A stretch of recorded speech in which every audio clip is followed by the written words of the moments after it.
¿Qué tal? ¿Cómo están? Hoy hemos preparado una tertulia, yo creo, y seguro que ustedes también muy necesaria, sobre violencia de género. Las últimas noticias sobre la manada que todos ustedes conocen nos hacen todavía más hincapié en incidir en estos temas, y mínimos datos como que desde 2003 a 2016 en Castilla-La Mancha se asesinaron a 44 mujeres, 12 en Ciudad Real, que junto con Toledo parece ser que es la provincia donde más existe esta problemática grave. Para hablar sobre todos estos temas tenemos a gente experta, personas especializadas que se dedican a esto, como Julio de la Cruz, que eres el gerente, coordinador, gerente te iba a poner yo, del Centro de la Mujer de aquí de Ciudad Real, que os dedicáis a todos estos temas y más, ¿no, Julio? Sí. Ahora nos contarás un poco. Tenemos a Rocío Selas, que eres estudiante de todo esto, de este ciclo que hay en el Atenea, ¿no? Sí. Y también nos vas a contar la visión de la parte joven, ¿no? Sí. Y a Fátima Mondejar, que igual que Julio ya nos visitas otra vez, que eres la coordinadora de la Casa de Mujeres, bueno, no decís a las mujeres, de víctimas de violencia de género, ¿no? Así es. Que queremos hablar un poco sobre el tratamiento que reciben estas mujeres y un poco cómo es este proceso. Por arrancar un poco, vamos a arrancar con Rocío, que es la primera vez que está aquí. Tenemos una visión de una chica joven. ¿Por qué nos alarmamos tanto con la violencia de género cuando hay personas que le quitan como importancia, que esto es un poco exagerado, que no es para tanto? Pues precisamente por eso, porque cuando hablamos de violencia de género siempre se nos vienen a la cabeza los asesinatos, pero la violencia de género es mucho más que eso. Es pues tener miedo de ir sola por la calle, por miedo a sufrir una agresión sexual, la trata de personas, de mujeres con fines de explotación sexual, es que tu pareja te controle el móvil, las redes sociales, el chantaje emocional este que te hacen, de es que si no me das tu contraseña es porque no me quieres lo suficiente. Entonces es una problemática grave, no tenemos la conciencia de que esas actitudes sean violencia de género, y sobre todo en adolescentes y jóvenes esto está aumentando mucho. Quizás es un dato alarmante. Bueno, te pregunto, Julia, a ti y después a Fátima. En el Centro de la Mujer siguen llegando muchas chicas jóvenes con este problema. Bueno, nosotros este año, en lo que va de año, han venido 129 mujeres nuevas. La media es de 42,2. O sea, no es una media muy joven. Pero por alguna razón las mujeres jóvenes no van al centro como a nosotros nos gustaría, o a otro recurso para evitar estas situaciones de violencia de género que acaba de comentar. Porque es posible que lo tengan pues o demasiado naturalizado, o lo pasen, o lo perdonen, o lo gestionen de otra manera. Pero es evidente que hay un aumento de violencia de género en gente joven. Las redes sociales o muchísimo trabajo que falta en educación, educación desde de edades lo más tempranas posibles, para aprender a tener otro modelo de pareja, otro modelo de sociedad, otro modelo más igualitario de hombres y mujeres. Fátima, en la casa de acogida siguen llegando chicas jóvenes. Sí, en la casa de acogida la media de edad más o menos está en torno a los 30 años, es decir que aunque hay otro recurso específico para mujeres jóvenes, en la casa de acogida sí que notamos que cada vez son mujeres más jóvenes las que están sufriendo de violencia de género, y que luego también eso tiene unas repercusiones graves sobre los y las menores de esas mujeres que llegan, y que además hay una especie de ejemplo hacia los varones, que tienen muchas más posibilidades de ser maltratadores en su vida adulta, y las niñas que son también tienen muchas más probabilidades de ser víctimas cuando inician relaciones de pareja. Entonces eso hace que nos preocupe mucho en la juventud muy joven, en niños y niñas que son adolescentes, y que vemos cómo copian esos patrones, y eso es muy preocupante porque eso implica que tenemos que trabajar a todos los niveles. Comentabas antes lo de la manada, y yo creo que está muy relacionado. La gente parece que lo desvincula, ¿no?, el tema de la violencia de género por pareja o expareja de los casos de agresiones sexuales, como comentaba Rocío. Y yo creo que el sistema está tan bien hecho, el sistema machista, que hace que todo forma parte del mismo sistema. Es decir, que la culpabilización hacia la víctima que se produce, por ejemplo, en el caso de la víctima de la manada, también la vemos en las víctimas de violencia de género, no solamente en los casos más graves, que son los que llegan a una casa de acogida. Y esa violencia, entre comillas, institucional o del sistema judicial, pues que ha sufrido la víctima de la manada, pues también la sufren las mujeres que están en una casa de acogida y de otros tipos de violencia de género, pues como por ejemplo comentaba Rocío, las víctimas de prostitución y trata. Entonces es todo el sistema lo que implica que no solamente sea a nivel de la educación, que yo creo que es efectivamente lo más importante, sino que sea a todos los niveles. Por ejemplo, los medios de comunicación, pues también tenéis un papel muy importante a la hora de tratar las noticias o a la hora de crear estos espacios de reflexión, pues para que la gente pueda incorporar la perspectiva de género y reflexionar sobre lo que es violencia de género y lo que no lo es. Bueno, lo de la manada ha despertado un poco a la sociedad un poco aletargada.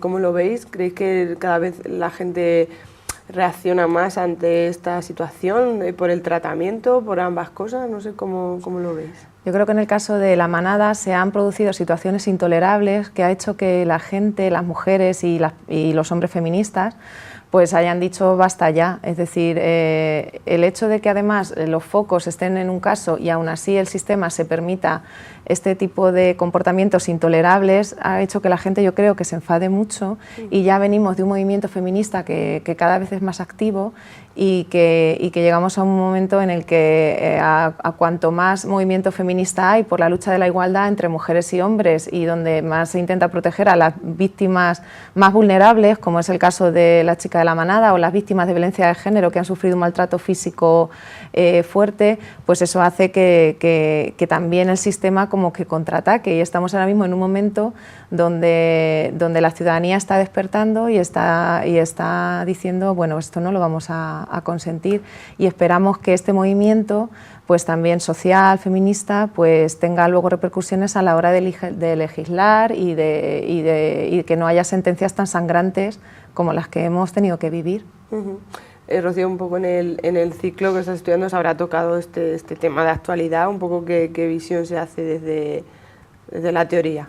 Claro, pues desde el ciclo, hombre, nos han hecho mucho hincapié en la necesidad de salir a la calle, de reivindicar, y sobre todo se vio con el 8 de marzo de este año, que en Ciudad Real sobre todo fue una de las huelgas más multitudinarias, y creo que sentencias como las de la manada reafirman la gente que quiere luchar por una igualdad, y nosotros que nos estamos formando para ello, pues yo creo que es muy necesario que en las calles se junten tanto personas jóvenes, mayores, que son madres, que no, que de todos los sectores de la población, que luchen juntas por una igualdad real. Julio, profesionales como en tu caso, que lleváis mucho tiempo en igualdad, en violencia, ¿esto quizás es un hito que va a cambiar algo, todo lo de la manada? Sí, evidentemente. Yo soy de la opinión que no se puede legislar en caliente, ni en este caso, ni en el caso de el niño pequeño que asesinaron, Gabriel y demás. Pero evidentemente el Código Penal se debe reformar, lleva muchísimos años sin reformarse. Y más que una reforma, lo que necesita en este caso es una perspectiva de género. Porque es posible, por ejemplo, dejarlos en libertad condicional y demás, es posible que haciendo un esfuerzo en una interpretación de la ley se haya hecho cosas como la doctrina Parrot, que también nos chocó un poco, que se dejara en la calle a gente, asesinos, terroristas y demás. Pero se estaba cumpliendo la ley. En este caso lo que yo creo es que debería haber una perspectiva de género para que no ocurriera esas cosas, que las leyes tuvieran más perspectiva de género, que jueces y demás pues tuvieran una formación muchísimo más amplia en igualdad de género que la que tienen. Porque además, y quiero desembocar en el tema de la educación, como estás, quien ha decidido la última palabra de la puesta en libertad provisional ha sido una mujer, ¿no? Entonces eso es como, bueno, que las mujeres miramos por nosotros o no, o como... Claro, en una sociedad machista no nos tenemos que sorprender si hay mujeres que interpretan de una manera machista la legislación. Al parecer esta jueza ha cambiado de opinión y ha decidido que no hay riesgo de que vuelvan a cometer el mismo delito o de que se puedan escapar. Y ahí sí que volvemos otra vez a, por eso es tan sangrante y por eso ha provocado este rechazo la puesta en libertad de la manada, porque en algunos momentos, por ejemplo, lo justifican diciendo que como son sobradamente conocidos porque sus caras han salido en los medios de comunicación, pues como que casi que las mujeres tenemos que tener cuidado y ya los conocemos. Eso vuelve otra vez a la culpabilización de las mujeres, ¿no? De si los conoces pues no te acerques, o un poco no es la responsabilidad de él ni de la sociedad de ellos. Entonces, no solamente es porque una mujer haya cambiado de opinión, que es difícilmente interpretable, sino porque ya venimos de la anterior sentencia donde decían que no se consideraba violación o que no se consideraba que había habido abuso, superioridad. En una situación, ya digo, la sentencia es que fue realmente indignante.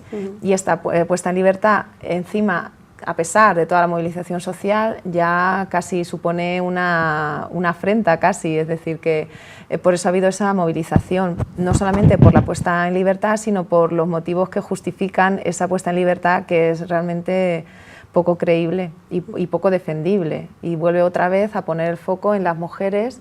Y además hace poco había en una tertulia política, por ejemplo Celia Villalobos, pues también dudaba de la versión de la víctima y decía que bueno, que si vas a una fiesta en esas condiciones, ya condiciones sabes lo que haces, en fin, justificando otra vez. Esto no solamente hace mucho daño a la víctima, sino que nos hace mucho daño a todas las mujeres. Y a todas las mujeres que estamos un poco otra vez interiorizando ese rol de que tú tienes la culpa si te vistes de una determinada manera, si sales por determinados sitios a unas determinadas horas, etc. Y vuelvo a insistir en que eso está muy unido también al tema de la violencia de género por pareja o expareja afectiva, donde otra vez es el hombre quien manda y quien decide sobre el cuerpo de las mujeres y se siente dueño de ella y puede disponer el momento que quiera.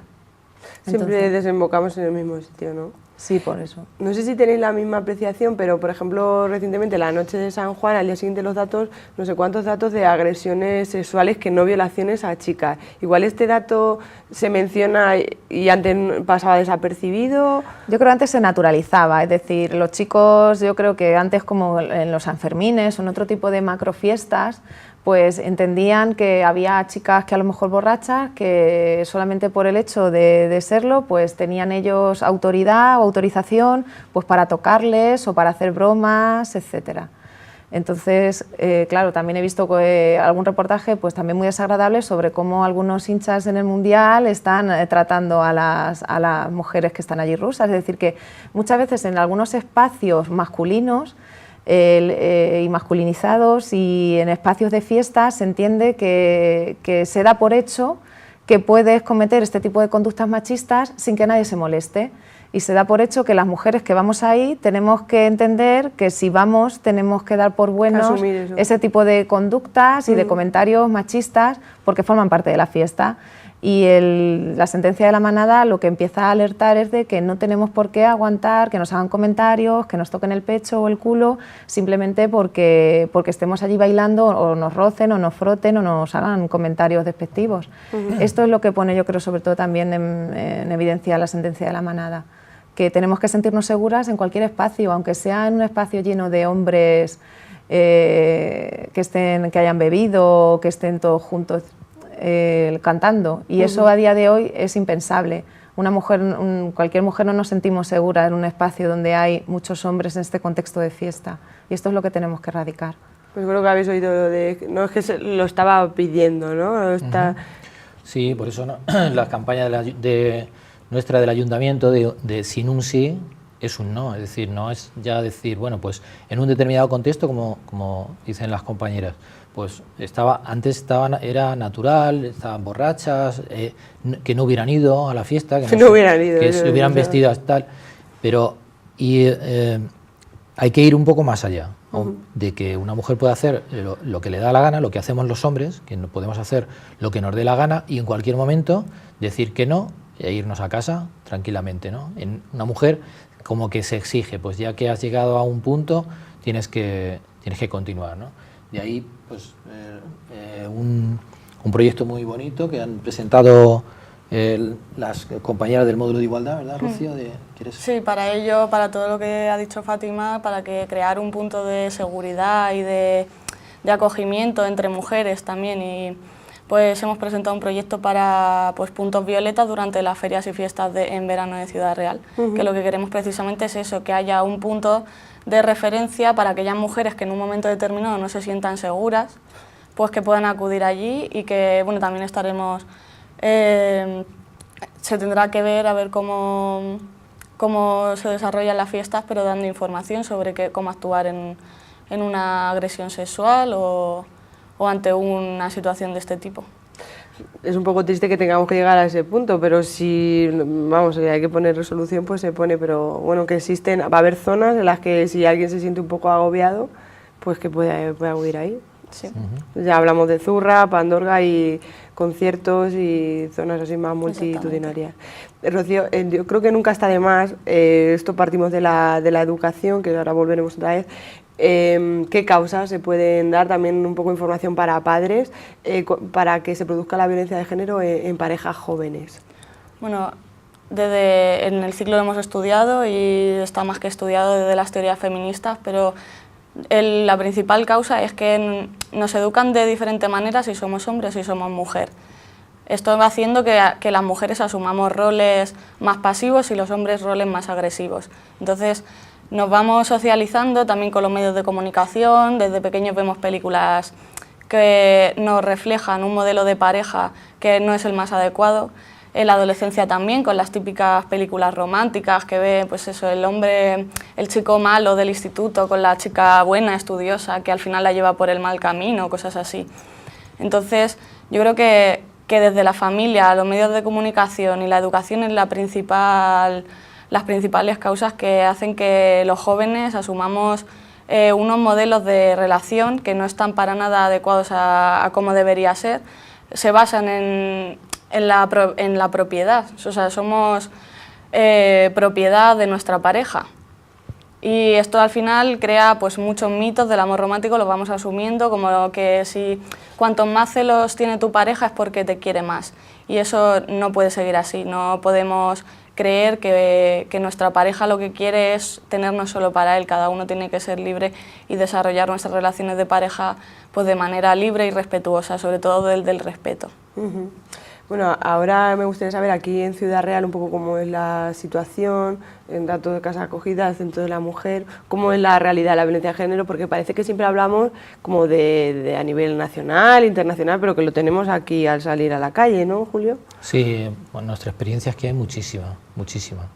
Todavía, el centro todavía sigue siendo muy invisible para muchas mujeres, desgraciadamente, aunque intentamos pues con estas charlas o con los puntos de información que ponemos, que nos conozcan. Tú ya nos conoces, sabes que somos un equipo de cinco personas, asesoramiento jurídico, trabajadora social, administración, asesoramiento laboral y la parte psicológica de la que yo me encargo, y se hace un tratamiento muy integral, pero se ve muchísima violencia de género que ni siquiera llega a denunciarse. Es decir, son muchísimos casos los que nos llegan que no aparecen en ninguna estadística, ¿no? Y afortunadamente las mujeres que salen de esa situación, una vez que llegan a nosotros, son muchas, pero hay muchísima gente que no llega, y entre ellas pues esas jóvenes que sufren muchísima violencia de género, ¿no? Nosotros tenemos un violentómetro como tantos que hay publicados en diferentes instituciones, y cuando les hablas de la parte más visible, lógicamente los asesinatos, los golpes y demás, todas ellas lo ven fácilmente, pero conforme vas bajando, ¿no? Hay pues un código de colores, conforme el color se va aclarando, no reconocen que eso sea violencia de género, como decía Gemma. Entonces, al no ver algo así, pues lógicamente no lo consideran, lo van aceptando, pero sí es muchísima violencia de género la que hay todavía. Nunca está de más recordar un poco los recursos con los que se cuenta, ¿no? Decimos siempre que las mujeres no estamos solas, tenemos el centro de la mujer y tenemos la casa de acogida, que bueno, dentro de la situación, pues yo que sé, muy acogedora, nunca mejor dicho. Mira, solo ver a Fátima ya. Asociaciones también de mujeres que también están trabajando, haciendo un trabajo extraordinario, muchas asociaciones como esta que se ha creado de los alumnos y alumnas del módulo, o ya con más experiencia, como Pañez, CEPAI, muchísimas asociaciones, ¿no? O sea, hay muchos recursos. Hay una red de recursos de acogida en Castilla-La Mancha donde no es necesario denunciar, también por lo que comentaba Julio, porque muchas veces las mujeres deciden no denunciar.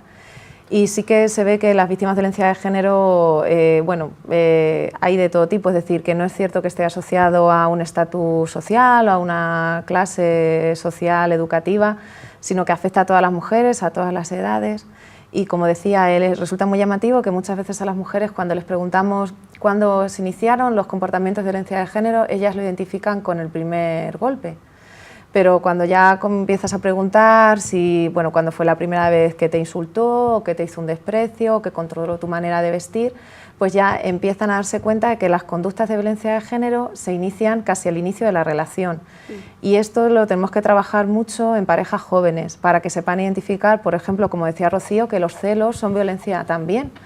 Y eso también hace que una vez que la mujer, por ejemplo, salga del recurso de acogida, se prevengan relaciones de violencia, es decir, que trabajamos mucho en que detecten las primeras señales de maltrato para que huyan de esa relación. A mí me da también un poco de rabia hablar de esto porque siempre ponemos el foco en la víctima, ¿no? ¿Qué tienen que hacer para protegerse? Los puntos violeta que comentábamos, y siempre quizá echamos en falta, en este espacio estamos hablando de las víctimas, pero que también es muy necesario que hablemos de los maltratadores muchas veces y que no, cuando les hablo de las primeras señales de maltrato, también me gustaría que alguien les hablara a ellos de por qué no tienen que maltratar, ¿no? Y en ese sentido también está habiendo movimientos relacionados con las nuevas masculinidades que yo creo que son imprescindibles y necesarios, porque todo el rato hablar a la víctima de cómo tiene que protegerse lleva y como implícitamente asociada cierta culpabilización. Entonces yo creo que es muy necesario también que el foco se ponga en los maltratadores y en los hombres,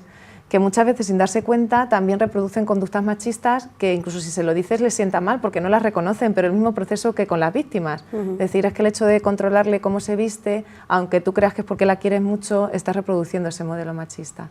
Y eso también lo tenemos que tener en cuenta. Este proceso de nuevas masculinidades, de reaprender y de no reproducir esos comportamientos machistas y violentos en algunos casos. Comentábamos también, Julio, que tenéis una campaña también de nuevas masculinidades. Sí. Explícanos, porque a veces estos nombres nos suenan así masculinidades. Cuéntanos. Pues, como bien dice Fátima, es necesario no solamente tratar siempre el tema de la víctima. De hecho, nosotros desde el año pasado ya tenemos una charla para padres donde se explica cómo detectar si sus hijas están sufriendo violencia de género o si sus hijos posiblemente estén ejerciendo violencia de género sobre sus parejas. Entonces les hablamos de los celos, les hablamos incluso, le damos unos índices, es decir, pues si tu hijo se muestra así, está nervioso o está siempre con el teléfono o controla el teléfono de su pareja, pues también para que pongan los medios. Y nos ofrecemos, aunque somos centro de la mujer, no podemos ver a hombres, nos ofrecemos como mediadores para dar pautas, para enseñarles cómo resolverlo. Y luego, por otro lado, en colaboración con AIG, que es la asociación a la que yo también pertenezco, de hombres en contra de la violencia de género, pues planteamos lo que son las nuevas masculinidades, que son cursos, aparte de charlas informativas, donde normalmente siempre va gente muy sensibilizada con el tema, que están bien, pero no se cumple la finalidad que nosotros buscamos. Que no se llega al público objetivo, ¿no? Pues se ha presentado un proyecto en la Concejalía también de Igualdad, en la que se va directamente a grupos de hombres, por ejemplo, trabajadores del propio ayuntamiento, donde hay mucho que trabajar en ese sentido. Y lo que se plantea es, básicamente, desaprender lo aprendido en cuanto al hombre de siempre, ¿no? Igual que decía Gemma, lo que la sociedad le inculca a la mujer, pues lo que la sociedad nos ha inculcado al hombre, desde el punto de vista de ser competitivos, ser agresivos, ser violentos, no expresar las emociones. Y entonces planteamos no una, sino 1000 nuevas masculinidades, 1000 formas de ser hombre sin necesidad de despojándonos de esos condicionantes que la cultura, que la sociedad nos ha impuesto, y sin miedo a poco menos que convertirnos en mujeres o convertirnos en homosexuales o bueno, cualquier mito de estos, ¿no? que muchísimos hombres, más de los que pensamos, pues piensan.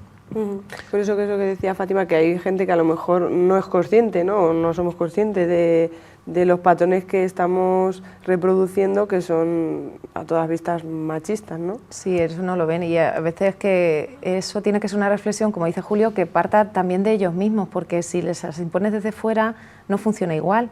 Es decir, el hecho de decirle a un hombre, pues por ejemplo, que incorpore el lenguaje no sexista, o que un piropo no es machista, eso a veces desde fuera como que provoca cierto rechazo y alimenta más el machismo. Pero a veces cuando es un espacio, cuando surge la reflexión de ellos mismos, y sobre todo también si parte de otros hombres, fíjate qué cosas se escucha de manera distinta. Sí, de igual a igual, ¿no? Por eso también es muy importante esa revolución que han iniciado los hombres feministas, para incorporarlo y contagiarlo a otros hombres, porque muchos lo viven como una renuncia a esos privilegios que tienen. En realidad el machismo también les perjudica, pero les beneficia a ellos sobre todo. Entonces es muy importante crear esos espacios donde los hombres reflexionen sobre lo que es machismo, sobre lo que no, porque muchos con muy buena intención no lo identifican como machismo, está tan interiorizado desde la educación, desde los medios, desde el entorno, desde la familia, que vamos, que lo ven casi como algo totalmente desproporcionado, algunas conductas. Entonces hay que trabajarlo mucho, pero es una parte indispensable si queremos hablar de una sociedad igualitaria sin violencia. Y Rocío, ya para ir terminando, que sería muy interesante tener a personas como en tu caso, expertos en igualdad, en centros destacados, ¿no? Y así poco a poco íbamos regulando la situación. Sí, claro, desde el ciclo hemos estado 2 años formándonos, somos la primera promoción que nos vamos a graduar en toda Castilla-La Mancha. Yo creo que es muy importante reivindicar también el perfil y la necesidad de una formación de todos los profesionales, ya no solo de personas que se dediquen específicamente a la igualdad de género o a la violencia de género, sino que ya prácticamente la mayoría de los profesionales tienen que tener una formación en igualdad para, pues eso, simplemente para estar sensibilizados y saber cómo actuar ante una situación de violencia o de desigualdad. Y ahí ya brevemente y terminamos, si tuviéramos que buscar una receta mágica que no existen, o qué podemos ir haciendo desde quien nos esté viendo de casa, o quien tenga algún tipo de autoridad para ir erradicando esta situación. Yo animo a la gente a que todos los días haga cosas o que se incorpore la perspectiva de género en su vida, ¿no? Por ejemplo, hay pequeñas cosas que podemos ir haciendo y que también están relacionadas con el fin de la violencia de género y del machismo. Por ejemplo, no admitir bromas machistas, ¿no? Por ejemplo, puede ser, yo en un grupo de WhatsApp alguien hace algún tipo de chiste machista y yo le digo que no me parece bien y que no me hace ninguna gracia el posicionamiento. Muchas veces eso conlleva cierta sanción social, pero yo creo que es el momento de posicionarnos y de ponerle firmes en ese sentido. O incorporar el lenguaje no sexista, también es una manera de luchar contra la violencia de género. Es decir, que todos los días hay oportunidades, o no tolerar piropos, o hacer también, afear conductas machistas. Todas esas cosas, pequeñas conductas todos los días, al final hace que vayamos consiguiendo cosas. Tenemos que incorporarnos en la vida cotidiana y no esperar a que sean las administraciones quienes nos den las soluciones. Tenemos que empezar en nuestro entorno, porque el machismo está tan dentro que también tenemos somos responsables a la hora de luchar contra eso. Rocío. Bueno, como decía Julio, yo creo imprescindible la formación a padres.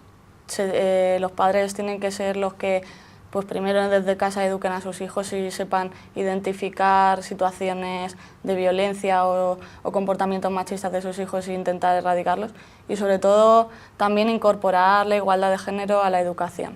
Y este año, en el curso 2017-2018, se ha implantado una asignatura nueva en primaria y en secundaria, en toda Castilla-La Mancha. Yo creo que es un buen paso para comenzar desde la educación a sensibilizar y a educar a los más pequeños en la igualdad de género. Julio. Bueno, yo me vas a permitir tres recetas. Venga, la primera es una que no hemos hablado nada, que también es otro proyecto que ha llevado una compañera de Gema, Vanessa, haciendo las prácticas con nosotros, que es de trata y prostitución, en contra de la trata y prostitución. Entonces empezó el jueves pasado, de sensibilización, con mesas informativas. Vamos a seguir en La Limoná, Y vamos a hacer unos grafitis en contra de la trata y la prostitución, porque yo creo que junto con los asesinatos es lo más, la forma de violencia de género peor que sufre la sociedad y que también tiene completamente naturalizada, con una visión completamente deformada de lo que es la prostitución, que es lo que lleva a la trata. Y va a terminar con unas jornadas el día 21 de septiembre, donde ya tenemos ponentes muy potentes, con un mensaje muy potente en contra de la trata, para sensibilizar a la gente en general y para intentar eliminar cosas que a mí personalmente me dan muchísima vergüenza, como por ejemplo el que los taxis de Ciudad Real lleven publicidad de un famoso prostíbulo. Igual ya tengo que ir andando, no voy a poder coger ningún taxi, pero bueno, me da igual. En segundo lugar, lo que hemos dicho ya de la educación, los niños no saben de machismo, los niños no saben de violencia, la sexualidad, y hay una campaña muy interesante, por ejemplo, con la moda está llena de fotos en las que se ve a la mujer claramente que como una violación, que la sociedad en general, una sociedad machista, una sociedad patriarcal, pues asocia con la sexualidad, con el poder, con el control. Si a un niño les enseñas esas fotos en ese experimento que te digo, pues ven a una mujer sufriendo, ven a una mujer que está teniendo un dolor, ¿no? O sea, no tienen contaminación. Pues esa educación de la que hablábamos antes con los niños es lo que puede darles otra visión. Y en tercer lugar, pues lo que hablábamos de las nuevas masculinidades, es necesario que los hombres, que lógicamente somos los responsables del machismo, del patriarcado, cambiemos esa forma de verlo. Bueno, decir que el Centro de la Mujer está en casi todos los actos así de Ciudad Real, institucionales, siempre tenéis vuestra carpita y estáis ahí todos súper simpáticas las chicas, y bueno, Julio también por ahí, así que le mandamos un saludo. Luego, Fátima, en otra ocasión hemos recordado un teléfono de contacto para cualquier persona. El 016 o el teléfono 900-100-114, funciona las 24 horas al día, está atendido por profesionales, y cualquier duda sobre si estoy siendo víctima de violencia de género, sobre los recursos, pues pueden contactar a cualquier hora. El 016 además nos deja señal en la factura telefónica. Entonces, siempre, ante cualquier duda, que llamen a ese teléfono o acudan al Centro de la Mujer, que siempre habrá uno cercano. Y Rocío, pues muchas gracias, porque el futuro también yo creo que va a pasar por agentes en igualdad, que creo que son más necesarios de lo que nos pensamos. Pues Fátima, muchísimas gracias, Rocío, Julio, y tendremos que repetir, porque es que aquí siempre nos queda mucho por decir. Cuando quieras. Y seguro que desde casa están deseando aprender como yo. Muchas gracias.